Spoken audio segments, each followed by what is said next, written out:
journalisme de Cannes, nous sommes le mardi 14 novembre, vous regardez le journal des étudiants. Elle est partout, dans toutes les mains, la cigarette. Vous essayez d'arrêter ou de convaincre vos proches, c'est peut-être le bon moment. Ce lundi, les paquets de cigarettes ont augmenté de 30 centimes, une énième hausse qui fait réagir à Cannes. Un reportage d'Antoine Werner et Marion Tac. Ce matin, les fumeurs ont eu la mauvaise surprise de payer leur paquet de cigarettes plus cher. À la caisse, 30 centimes en moyenne viennent s'ajouter aux 7 € déjà en vigueur pour l'achat d'un paquet. Les consommateurs sont déterminés, plutôt payer que d'arrêter. S'il faut faire une heure supplémentaire pour se payer un paquet de cigarettes, on la fera. Et puis voilà, parce qu'on va en arriver là. Depuis 2020, les prix n'ont cessé d'augmenter. De 3,20 € à l'époque, le paquet devrait coûter 10 € en 2020, une perspective qui divise les fumeurs. Moi, je m'en fous, même si un jour le paquet il arrive à 10 €, je continuerai à fumer. Bah, ça va me freiner quand même, au bout d'un moment, 10 € le paquet, là, voilà. Mais chaque année, on dit un peu la même chose, mais on va réduire forcément. Dans ce bureau de tabac, on mesure la crainte d'une baisse de fréquentation. Le buraliste est résigné. Il a peur de voir ses clients partir de l'autre côté de la frontière. Ça peut faire des dégâts un petit peu. Hein. Là, les gens ils peuvent partir à l'étranger, ils peuvent partir en Italie, en Espagne,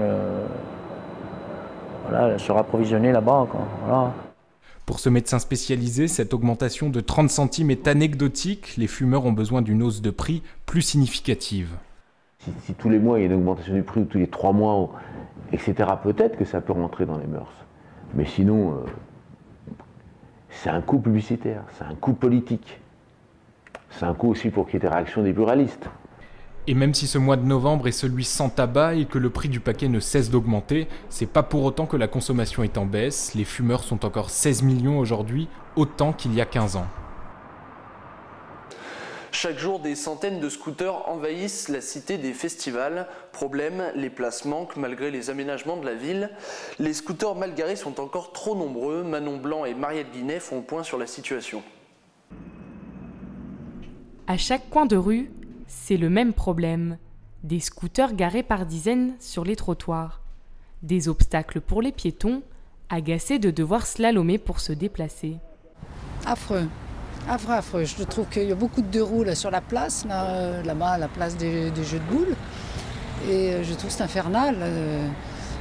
C'est très désagréable. Oui. La ville de Cannes propose 3500 places de parking pour deux roues. Pourtant, en centre-ville, devant les restaurants sur les allées de la Liberté et aux abords du palais des festivals, les places très prisées sont jugées insuffisantes par les conducteurs de scooters. Je connais la difficulté. Il n'y avait pas assez de place. Bon, maintenant, on commence à avoir de la place, mais par contre, il faut faire attention pour se garer. Parce que j'ai déjà eu 2 procès, donc maintenant, je fais vraiment bien attention. Se garer sur le trottoir ou sur une place non autorisée est passible d'une contravention de 2e classe, soit 35 €. Malgré cela, certains conducteurs sont prêts à prendre le risque. Parfois, c'est vrai qu'il m'arrive de me garer à des endroits qui ne sont pas autorisés, mais je sais que ça va être pour un laps de temps, donc ça n'a pas trop engendré de problème avec la circulation. Pour la police municipale, c'est surtout le manque de civisme qui est en cause. Les deux roues, les pilotes de deux roues, ont un sentiment de liberté. Quand ils ont un deux roues, c'est pour pouvoir se rendre où ils ont décidé d'aller. Donc ils se garent devant. Mais il est certain que vous allez dans les grands magasins de la rue d'Antibes, il y a assez de place en périphérie pour pouvoir stationner son engin. Mais ils préfèrent stationner devant. Depuis 2014, 700 nouvelles places ont vu le jour à Boca Cabana, au Suquet ou encore dans le centre de la Boca.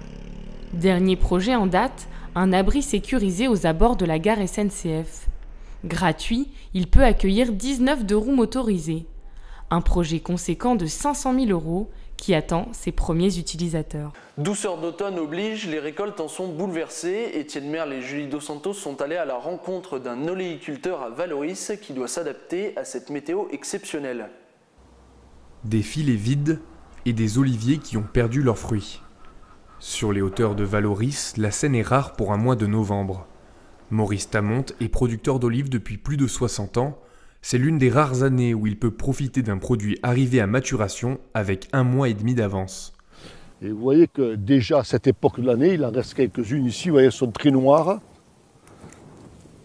Elles ont déjà bien coloré.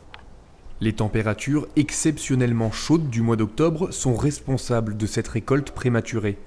Prévues initialement pour le mois de décembre, les olives ont pourtant d'ores et déjà leur qualité gustative. Vu la température, la fabrication de l'huile dans le fruit est déjà bonne. Lorsqu'on fait cela, vous voyez, on a déjà cet aspect huileux qui apparaît. Nous avons une olive relativement riche en huile et relativement pauvre en eau, ce qui fait que son rendement oléicole, au moulin, est de bonne qualité. Contraint d'adapter son emploi du temps aux caprices de la météo, Maurice Tamonte peut commencer la ventilation. Donc là, l'olive, par le flux d'air, ça c'est plus léger. L'olive, elle n'a pas de prise à l'air, elle va retomber ici et la feuille sera éjectée vers l'aval. Regardez bien. Si cette récolte anticipée pourrait être liée au réchauffement climatique, l'oléiculteur, fort de son expérience, n'est pas du même avis. Le climat, en fait, change régulièrement, mais on n'a pas constaté vraiment un changement notable. Voilà. Les oliviers ont eu des gels en 56, en 71, comme les agrumes d'ailleurs.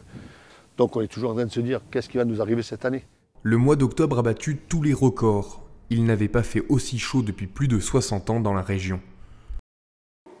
Gourmand ou simple curieux, le rendez-vous est le même chaque année à l'hippodrome de Cagnes-sur-Mer pour le salon du Palais Gourmand.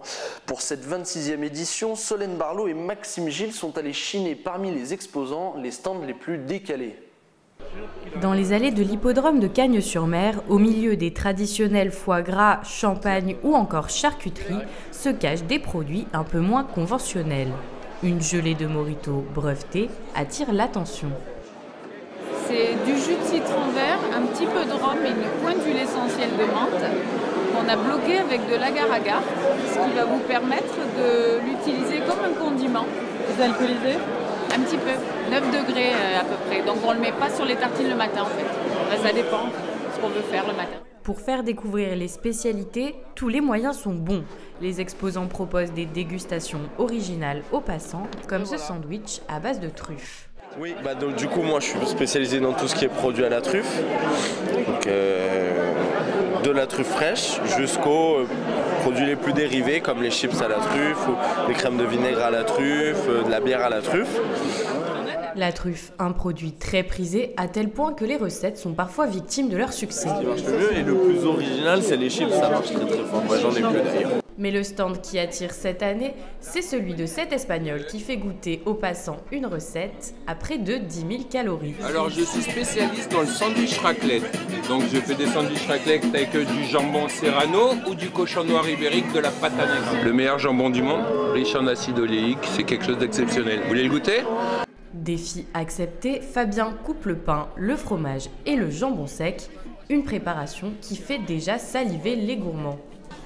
Je peux mourir tranquille aujourd'hui. J'ai mangé, c'est divin. Pour ceux qui sont tentés par le sandwich raclette, rendez-vous à Saint-Raphaël le mois prochain. Culture maintenant, ce week-end à Paris se tenait la 2e édition du salon Inspiration Nomade, l'occasion pour les créateurs d'échanger entre eux, mais surtout de se faire connaître. Un reportage d'Arthur Bondy. Des créateurs d'inspiration divers et variés, des produits du monde entier, Yala Gay, l'organisatrice de l'événement, a choisi une vingtaine de créateurs venant de toute la France pour la 2e édition de ce salon. On les cherche par rapport à leur travail, les matières qu'ils utilisent. Il faut que ça rentre dans une inspiration multiculturelle, avec des influences venant d'un peu partout et une qualité de produits exemplaire. Le wax est un tissu d'origine africaine très en vogue depuis plusieurs années. Très coloré et assez épais, il a conquis Françoise, cette créatrice de Royan. Je me suis retrouvée sans activité et je me suis dit, comme j'aimais bien le wax, pourquoi pas faire des coussins en wax. Donc je me suis lancée et en fait j'ai commencé pour moi en fait et après j'y ai pris goût. C'est devenu une passion en fait. Mais l'événement de ce salon, c'est la venue du rappeur Black M, qui a accompagné sa femme Lia, égérie de Mahaniz, les spécialisés dans les bijoux africains. Ah, j'aime trop, vraiment. En fait, je l'ai vue et j'ai dit c'est elle. Il faut qu'elle les porte et j'avais pas du tout d'idée de commercialisation, ni rien. Et en fait, c'est venu comme ça, elle était partante, on a fait un premier shooting, après un deuxième. une motivation très personnelle pour cette jeune conseillère en images.